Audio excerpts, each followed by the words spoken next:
Welcome, everybody. It's time once again for the next chapter with Charlie Hedges as he explores turning the page on his life and yours. Hey, Charlie. Hi, Paul.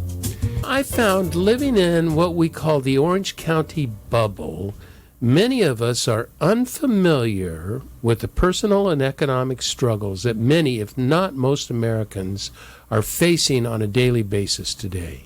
That was what I thought until I became acutely aware of a hard truth. Life can be difficult, even in Orange County. In fact, in his best-selling book, The Road Less Traveled, author Scott Peck, his very opening words, 3 words, life is difficult. In my personal bubble, I read that the market is great, but gas prices are up. And with those words, I seem to feel I have a complete and total grasp on our everyday economic state of affairs. I'm thinking to myself, huh? It seems to me that I've had my feet planted firmly in midair. Did you know that very few Americans even have meaningful investments in stocks? Who cares about the stock market? Check this out. 93% of all stocks are owned by 10% of Americans. And 80% of stocks are owned by people like me. Gas prices do matter, as does the cost of food and medicine and clothing and every single other thing that matters to most Americans. Did you know this? Our guests informed me today that many people in Orange County are sacrificing medical expenses to pay rent or to pay mortgage. My question is, where does that leave our young adults or our older people, especially our older single adults? And that's what I want to talk to today with my special and insightful guest, Wendy Hooper Ross, who, as an unusually successful real estate representative, post-COVID experienced what I call a headlines to breadline story. Although it's not quite that. She's still okay. But it's been a tough year. So that's enough of our pre-talk. Let's get on with the show. Wendy Hooper Ross, welcome back to the next chapter with Charlie. Thank you so much. Was I wrong with headlines to breadlines? That's a little extreme, but not terribly. Yeah. And you know what? Before we get into the show, before we get into the content, do you recall that your last appearance on the show, you interviewed me? Oh, my gosh.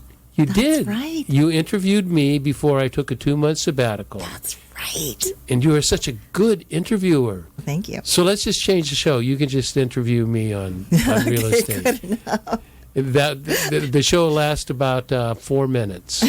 So, Wendy, you are an experienced and really very successful real estate specialist.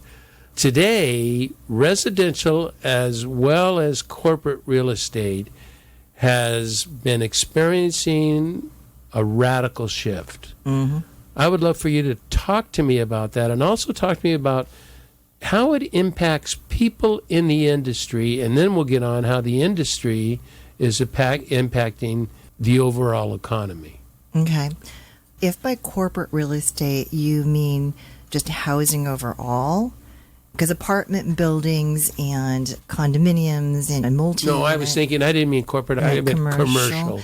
Yeah. Excuse me, commercial. Yeah, commercials, boy, all those commercial loans that are coming to due. Because commercial financing doesn't typically have a 30-year fixed rate term. That's a residential phenomenon. And as on another show here, Mr. Saywitz's show, he I'm sure talks about that a lot. So a lot of these commercial loans are coming due. They're going to be reset if the people who have the loans have survived thus far and were able to pay them, because values on commercial properties have plummeted. And in some areas like San Francisco, you're seeing huge towers that are just vacant. In headlines once in a while now about large reputable property owners and or tenants just walking away from the obligations and saying, here's the keys. It's not like that in residential. In residential, it's the opposite but equally challenging problem. Okay. In that values are not falling, they're going up because there's so little supply. And here, especially in Orange County, we have really consistent demand.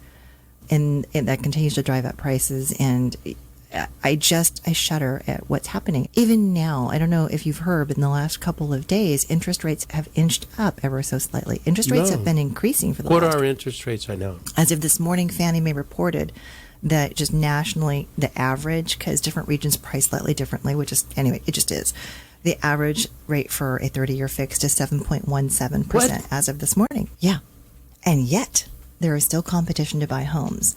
So not only are the prices higher than they were last year, 2 years ago, forever, so is the cost to finance them. So it's this incredible double-edged sword, and it cuts deeply, and it's painful. And what I'm seeing, boots on the ground, is that, yes, transactions are happening, and they're all adversarial, and no one's happy anymore. So it's a fundamental economic issue of supply and demand, and that we have high demand with very low supply. Why is the supply so low? If there's so many people that want homes, why aren't people selling to... I don't know the exact number, but I would venture to guess large proportion of people who own real estate in Orange County now have interest rates at or below 4%. I would venture to guess probably in the neighborhood of 50% of the people who own property, myself included, have interest rates well below that. So even if they wanted to move, or even if they wanted to sell, if it was their own home, where are they going to go? Yeah. They're going to pay more for another house and a higher interest rate. It's really disincentive. And so people who would have moved to a property that was more appropriate for whatever stage of life they're in, they're simply not, or they can afford to buy another house and they're keeping the departure home because the interest rate's so low. They have equity. They've got a low property tax rate. So they're just renting? Sometimes they're renting it. Sometimes they're just letting their family use it. You'll find people start to talk about, yeah, I've got 2, 3, 4 properties, whatever, but I don't want to risk having a tenant in there, so they're vacant, or they're just the family's using them. It's nuts. It is nuts. So today you have high interest rates, and then if the price of the houses are going up, so really, I don't think I exaggerate if I say radically, because I look at how much my house has appreciated in the last 6 months. It's stupid. Yeah, the last year is particularly interesting because I looked at the numbers in anticipating this conversation. And if you look back exactly 12 months ago, interest rates were only a little bit lower. They were at 6.95% versus 7.17 today. But the median home price was $952,000 12 months ago. Today, as of this morning, it's $1,187,500. So the difference, if you take a look at what would a 20%, what would an 80% loan be today for the same house 12 months ago, with the interest rate and whatnot, it would cost that person another $1,400 a month, at like an additional payment of $1,400 a month today to buy the same median priced home. And when you figure the percentage of income that would be, net, it ends up being that the same buyer today, buying the same identical house 12 months ago, would have to prove they earned $45,000 more than they would have had to have proven 12 months ago. And if we compare that to the period when interest rates were still in the 2s and 3%, it's unaffordable. It's crazy. And yet, they're buying. So the difference in say, let's go a 3% loan and a 7% loan. Would that be 4 times the amount of payment? What is that? How does that work out? I don't do math well off the top of my head, but no, it's actually it's not quite double. It's not quite double, but that's a lot. That's a lot. That's a lot. It's a lot. Yeah, it's a lot. And when you add to the fact that the price has increased, your property tax payment is higher. Everything's tied to that. It's becoming a very arduous task, and families are banding together in many cases, multiple generations helping each other out to do this because they have to. And you know what I think is probably worse than the mortgage payment? Because the mortgage payment, as you compare to rents, the mortgage payment probably isn't that much more than rents, as we talked about a person in Boston renting a 450 square foot studio for $3,200 a month. For $3,200 a month, you would have a nice mortgage. I mean, you would have a mortgage on a decent home, but who can afford the down payment? I know. At 20% at these rates. And so if you take 110,000 or $1.1 million house, that's $2.2 $220,000 Right. It's almost $250,000 cash. Yeah. 200, yeah. It really comes by the time you work out all the costs, all the fees. You're knocking on the doors of $250,000. Yeah. Who has $250,000 cash in their pocket? I know. If you don't own a residence to pay for the good percentage of that, who has that? How do you get? Students can't pay loans, for crying out loud. I know. And we're asking them to come up with $250,000 to buy a house. This is just one very solid argument to explain why the wealth gap is widening faster now than ever before. Because those people who either are young, brilliant entrepreneurs and they've started amassing good income because they're brilliant, God love them, they're the ones that can do this. I'm seeing people who are, let's say, teachers in their 30s, early 40s, who have saved enough money in retirement accounts that they can borrow against. If there's two of them, there's co-borrowers, they're finding ways to make that work. There's always there's the inevitable people getting divorced who divorced and they've got money for a down payment. But these are the people who are already in a good place. They're already educated. They're already making good money. And they're the ones that can afford this. And riding the real estate train, if you will, is just accelerating their wealth. Whereas those people who can't quite get there are going to fall farther behind faster. And that's not good for our economy. I have a 33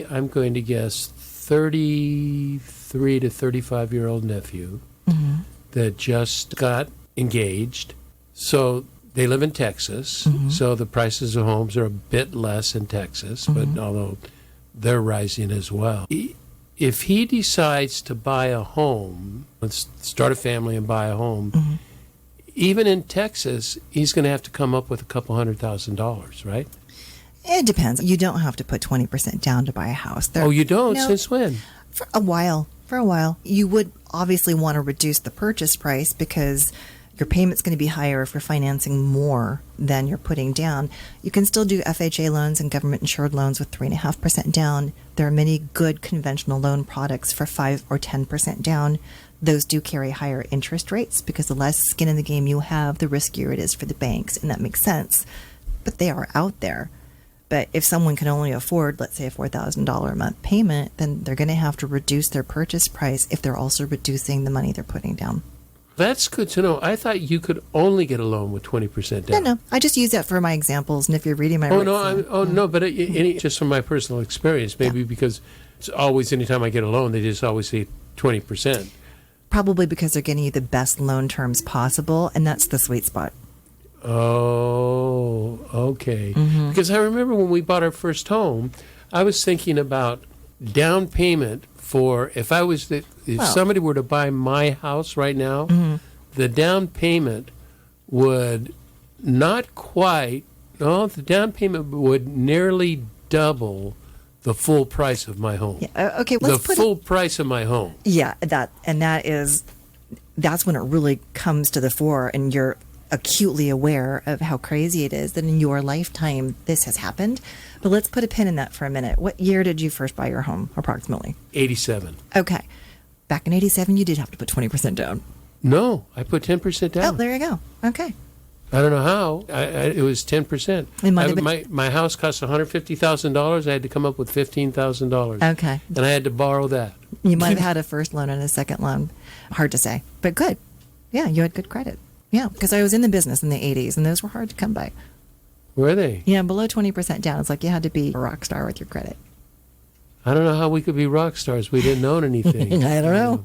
I guess we paid our bills. Don't forget, too, that was pre-FICO. FICO was still fairly theoretical, and it wasn't in active use then. But I remember those studies. So everybody's heard the acronym FICO, but I have no idea what that means. It's the Fair Isaac Company. It's a technology company that said, hey, we can take the credit report data and digitize it and automate it and create a number that will help you understand what the risk is for any borrower. And we were all like, yeah, come on, please. Because we would go to the fax machine and print out the reports that came in from the 3 bureaus, and we would sit and manually underwrite it, and we would have our little spreadsheet and keep track of how many credit lines they had and how long they'd had them and if they'd ever had lates and whatnot. And we couldn't imagine how a machine could do that. Everything was done manually at one point in time. And it's my opinion, and I'm sure it's my opinion alone, that when we strayed completely from that and we automated everything, that's when the shenanigans began. But anyway, that was the FICO score. So I don't imagine you're a fan of AI? I am a fan of AI in certain contexts. Yeah. I do think that the FICO score is useful, but I also think that a manual review of the credit is important. For example, I have seen, and don't hate me for using this word, children, 21-year-old, fresh graduate who has a 720 FICO score because they haven't had time to screw up. They haven't had credit very long. Oh, so that's what you start with? You'll start with the 720? In this case, I don't remember. Anyway, this person had that credit score. And there was someone else who was older who had significantly longer track record with credit. And probably because at the moment in time the credit was pulled, they didn't have as much open to buy in their lines as they really should have. And they had a lower credit score. And I'm like, that person is less of credit risk because for 15 years they've never had a late payment. And this person's been paying on their cards or whatever, their car loan or what have you, for 18 months. That's not the same risk to me.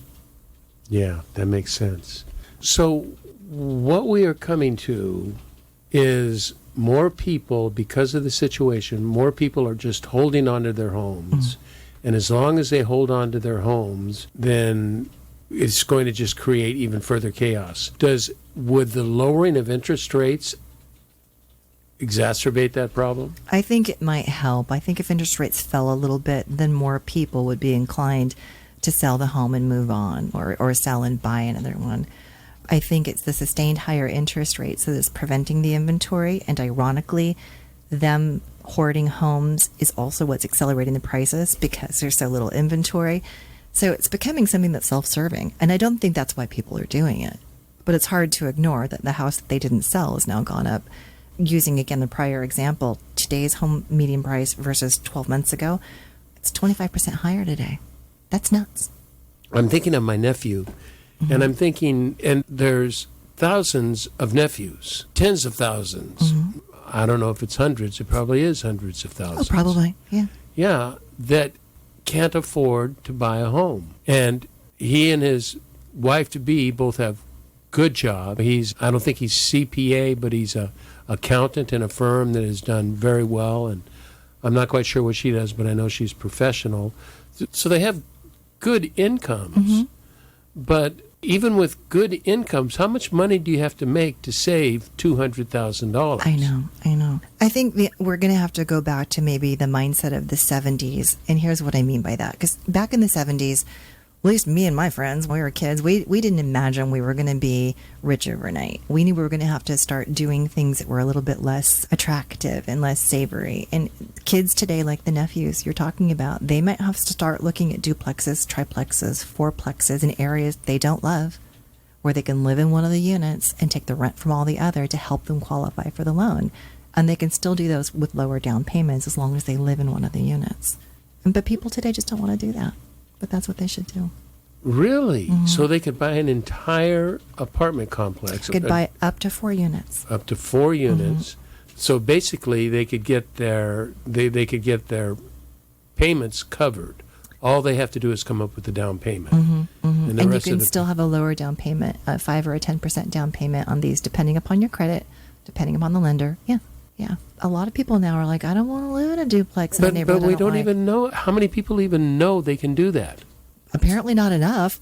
Because these are things I've never heard of, Wendy. That's why I wanted to have you on the show. I need to get back on the air. Darn it. I've never heard of that. That's an incredible option. Yeah, because up to 4 units is considered residential financing, and that would be an owner-occupied residential loan, so you'd have the best terms available. But yeah, it's something that I'm trying to encourage young people. Do you have friends? Do you have coworkers that you're like, because you're all in the same boat? Maybe a group of you can get together and buy a triplex or a fourplex and work out some sort of formal agreement between all of you. And that way you're helping each other build equity and grow so you can eventually step out on your own. But waiting until you have the down payment is the biggest mistake possible because it's just going to get farther away from you. I remember, Wendy, it must have been the 70s before I went to seminary and did my whole career change. And I'd thought off and on about buying a condo somewhere, or buying a house somewhere. And they were, all of $25,000 to $50,000. I mean, it was crazy. It was crazy. And I'll never forget, I saw in the newspaper, like in the Sunday Times, and it had this picture of this very old man walking walking down the street with a cane in his hand. Somebody said, the caption was, "Who's that?" And he said, "It's a young man waiting for interest rates to go down." Yeah, it's something. And it never ceases to amaze me when I talk to buyers, especially new novice investors. And I say, okay, you could pay $1 million for that house in that nice neighborhood, or you could pay $1.1 million for a triplex over in that neighborhood. The schools aren't quite so good, but the tax write-offs are spectacular and you'll have more income. So why are you doing this? What is your goal here?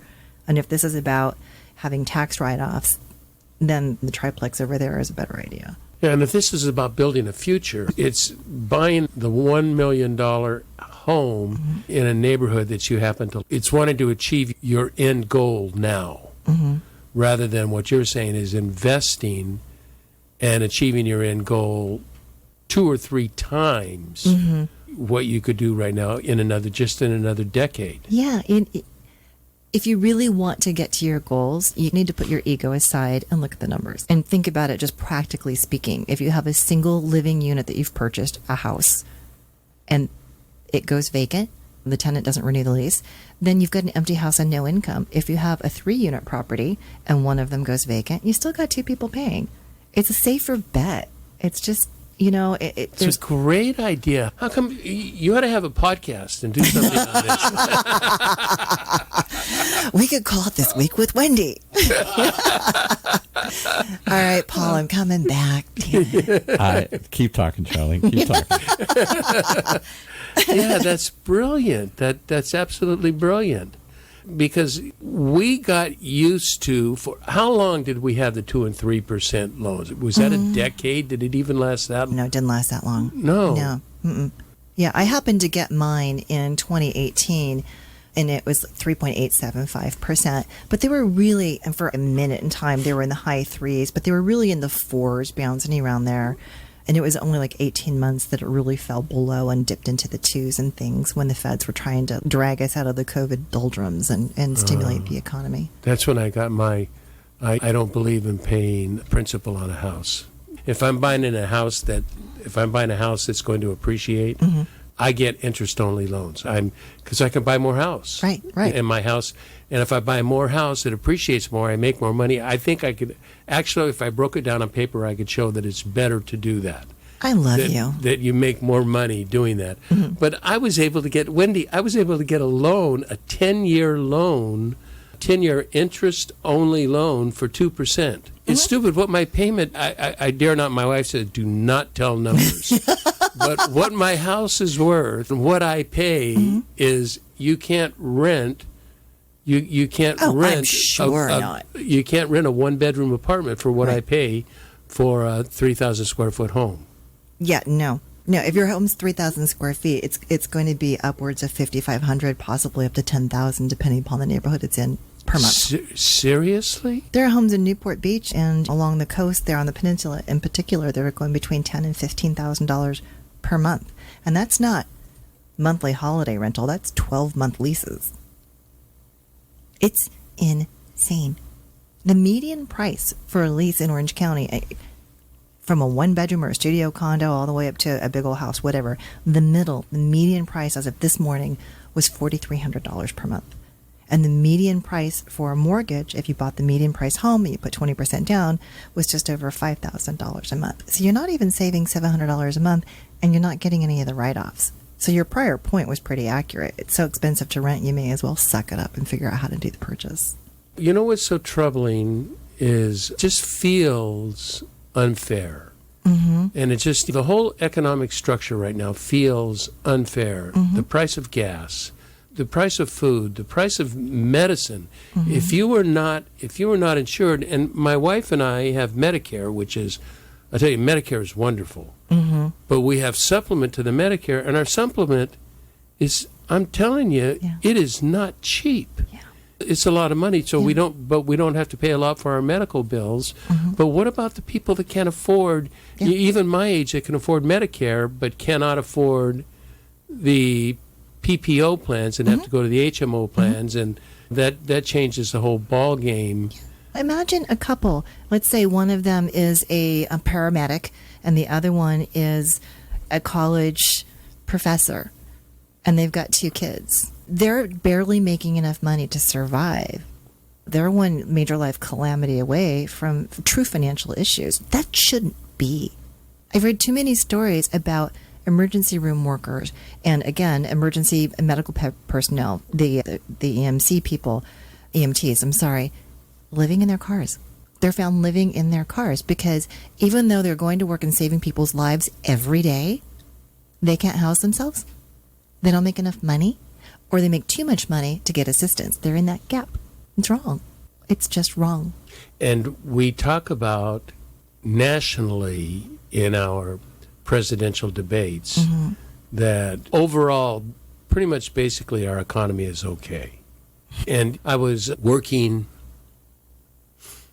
was it maybe 7 or 8 years ago when I was more active in AA, and I was sponsoring a drug addict, and he had a girlfriend with a baby, and they wanted to rent a 1-bedroom home, a 1-bedroom apartment, and he had a car payment, and taking care of the baby, and he had a good job. It's a minimum wage kind of job, but he had a good job where he was making $20 an hour, and he couldn't make it on 20. So we did the calculations. We put all the money together of what he would have to do to bare bones, what he would have to make. He would have to make $27 an hour to do bare bones, just a one-bedroom apartment in a not high-end area. Right, a fairly borderline area. And you know what you know how much money that comes to per year? I did the numbers, $54,000. Yeah. $54,000 a year, you are barely making it. If you have a child on a dual income, you are barely making it. You qualify for housing vouchers in Orange County if you make less than, I think it's $88,000 a year. Let's come back to that after break. I don't know what a housing voucher is, so I get to learn things from you. Okay.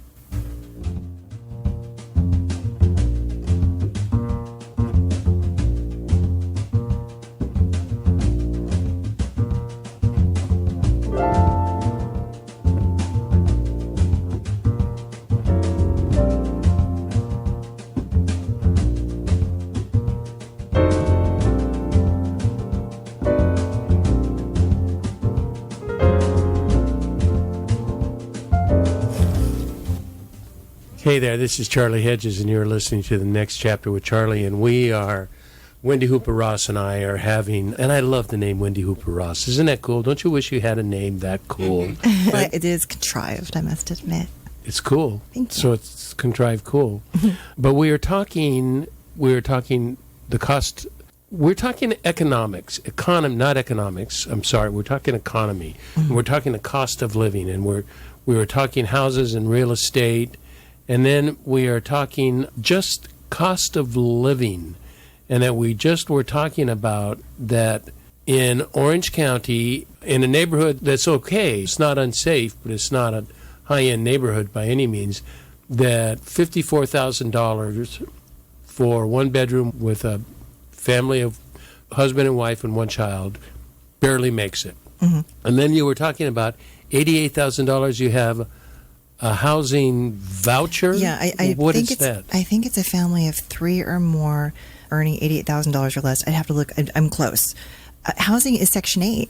That's a government subsidy for rental assistance.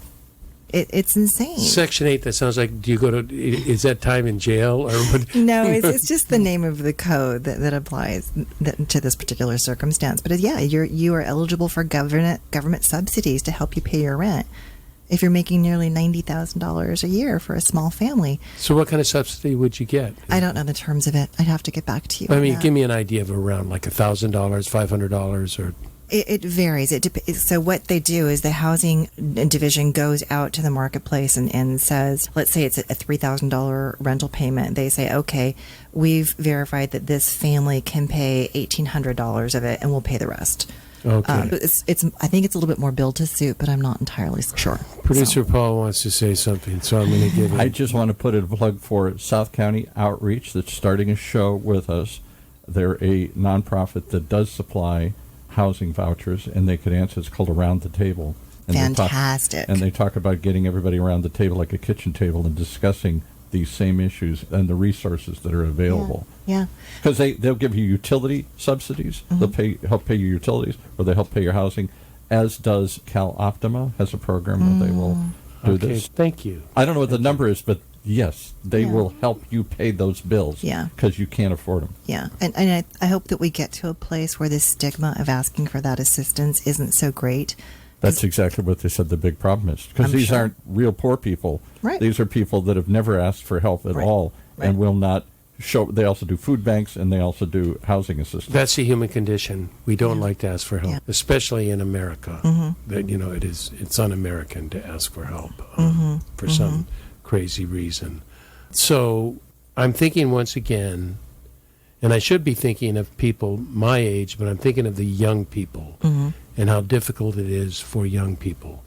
And how do they make it? In Orange County, we're so used to people that graduated UCLA or USC or UCI or University of Chapman, these people that have gone to expensive schools and gotten good education, and they end up getting decent jobs. Right.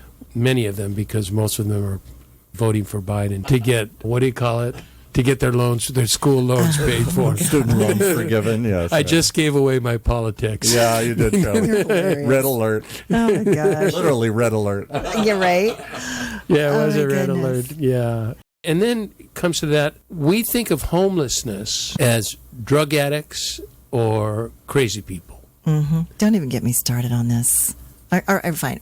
Or get me started on it and just be warned. Yeah, let's be started on it, because I've done some work with the OC County Rescue Mission, and there are homeless that are legitimate homeless people, working people that are really trying and can't afford a home. Yeah. The housing crisis that we're seeing here isn't just for people trying to buy homes. There's also a shortage of rentals.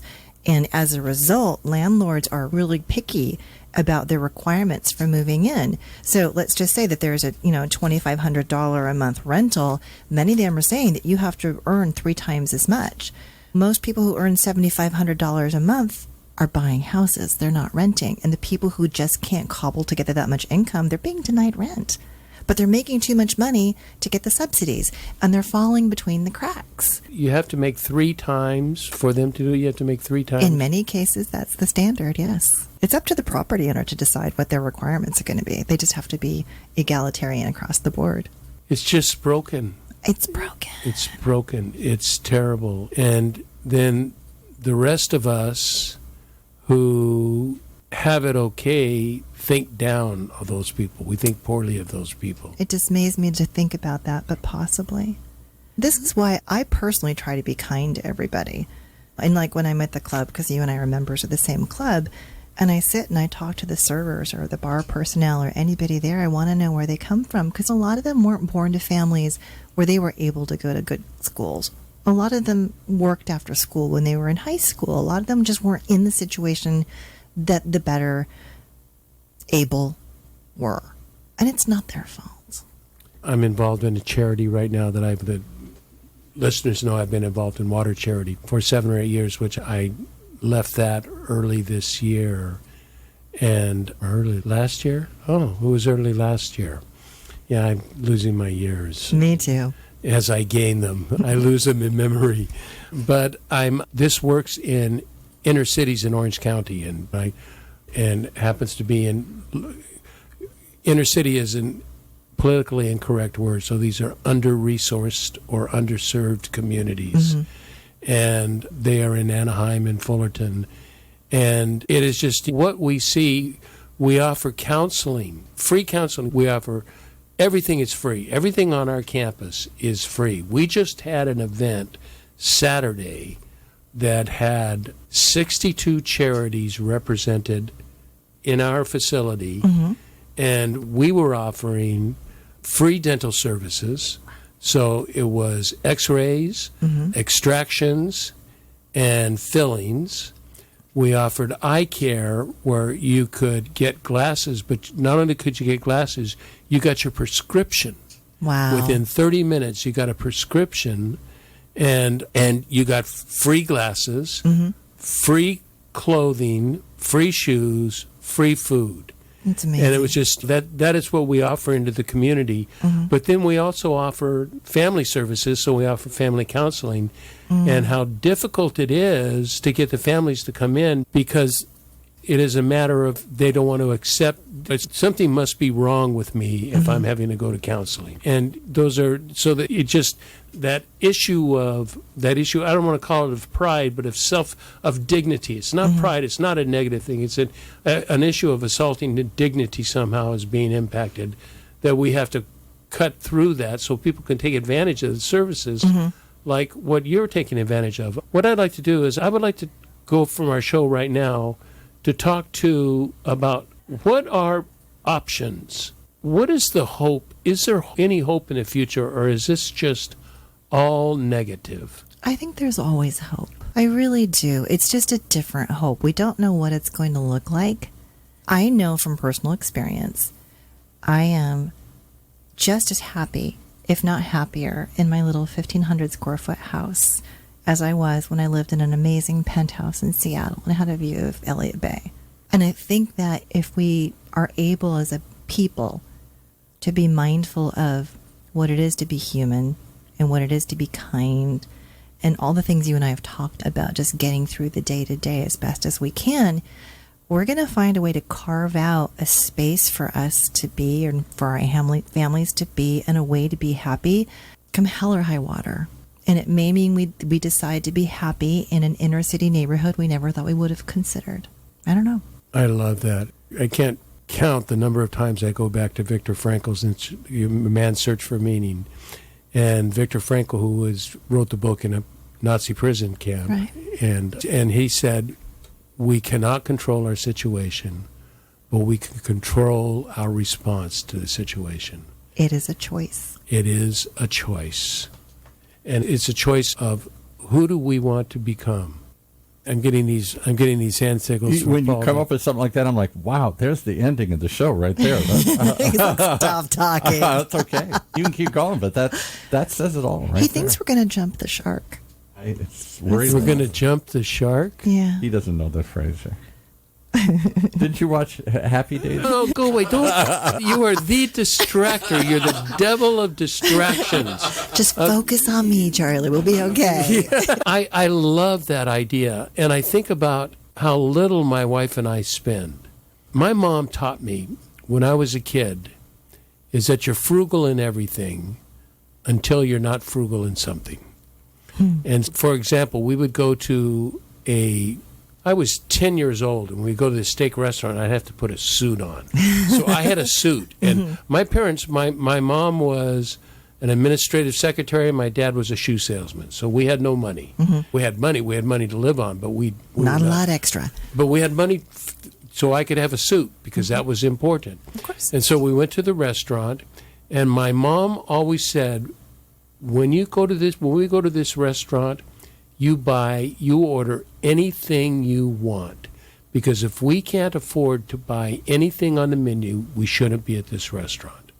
I like it. And so but we'd go there once a year. So it was like we were prepared for that. And I think it has something to do with what you're saying about being happy, about being frugal. My wife and I don't spend a lot of money on a lot of things. I've even dropped my clothing budget, for crying out loud. You can't believe how much money I didn't spend last year on clothes. When I'm a clothes hound. I like my clothes, and how happy we are. We don't go to restaurants.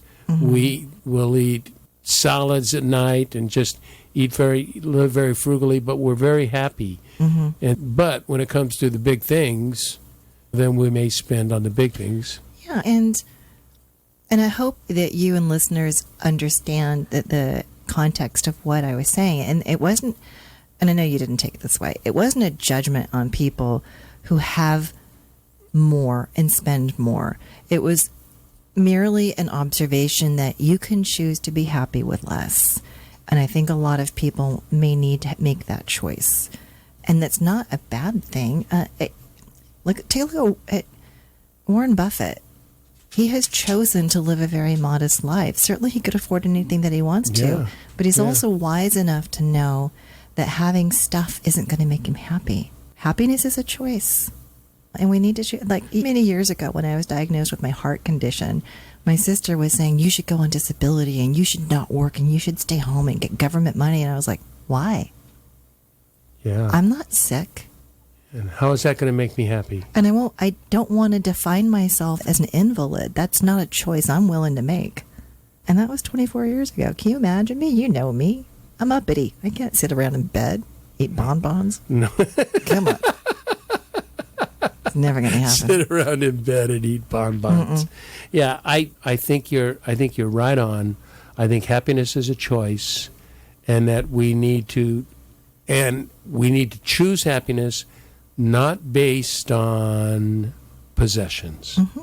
And if we're doing happiness based on possessions, we're never going to be happy because we're never going to have enough. Yes. We're never going to have enough. I want to wrap us up with the idea of chrysalis. And it's a poem that came from when we returned from our sabbatical. Our very first guest was Steve Garnis-Holmes. And he's a poet that is just a brilliant poet. And I read this poem this morning, and I thought, this has everything to do with what Wendy and I are talking about. Steve reads the poem so much better than I, but I will attempt to read his poem that is called Chrysalis. And we all know what a chrysalis is. It's the incubator of a butterfly. In our anxiety, we seek stability, addicted to the status quo. It's an old habit. This is not so in the realm of God. The always predictable isn't always predictable. Resurrection isn't return, but moving on. All that is becoming. Though it upsets the balance and shocks the multitudes, life keeps tipping toward grace. No matter how permanent things may seem, everything is a chrysalis, even you. I love that. I love the notion of tipping towards grace. And if we view that as our objective, we can find happiness, we can find contentment, and God help us, we'll find a house. From your lips to God's ears. Wendy Hooper Ross, you are just one of the coolest people ever. I love you. Thank you. I love you. I want to thank everybody for listening to The Next Chapter with Charlie. And until next, this is Charlie Hedges signing off. Bye for now.